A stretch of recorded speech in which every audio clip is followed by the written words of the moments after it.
Hello guys, आज हम लोग एक केस डिस्कस करेंगे जिसका नाम है पीडी गुप्ता वर्सेस राममूर्ति। इस केस के फैक्ट्स बेसिकली ये हैं कि इसमें एक पर्सन था जिसका नाम था श्री कृष्ण दास। इनकी डेथ हो जाती है 5 जनवरी 1980 में। इनकी डेथ के बाद एक लेडी होती है जिसका नाम था विद्यावती।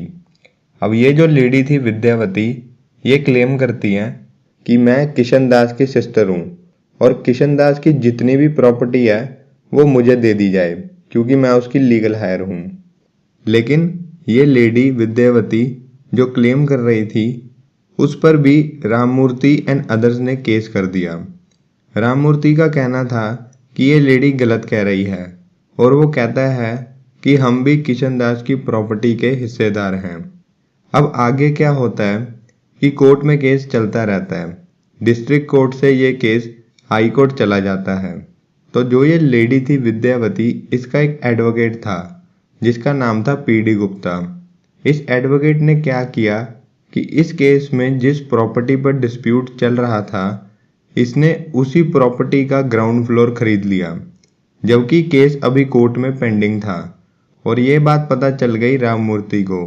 तो राममूर्ति ने इस एडवोकेट की दिल्ली बार काउंसिल में कंप्लेंट कर दी कि भाई इसने ऐसे ऐसे एक एडवोकेट है और इसने ये प्रॉपर्टी खरीद ली है, जिसको लेकर अभी तक कोर्ट में कोई फैसला नहीं सुनाया गया है। एक तरीके से अपनी ड्यूटी का प्रोफेशनल मिसकंडक्ट किया है। अब आगे क्या हुआ कि केस चला गया बार काउंसिल के पास। उन्होंने दोनों पार्टीज की बातें सुनी। दोनों पार्टीज की बातें सुनने के बाद बार काउंसिल ने यह डिसीजन दिया कि पीडी गुप्ता ने प्रोफेशनल मिसकंडक्ट किया है और उसे सज़ा मिली। बार काउंसिल ने कहा कि तुम 1 साल तक कोर्ट में एज एन एडवोकेट प्रैक्टिस नहीं कर सकते।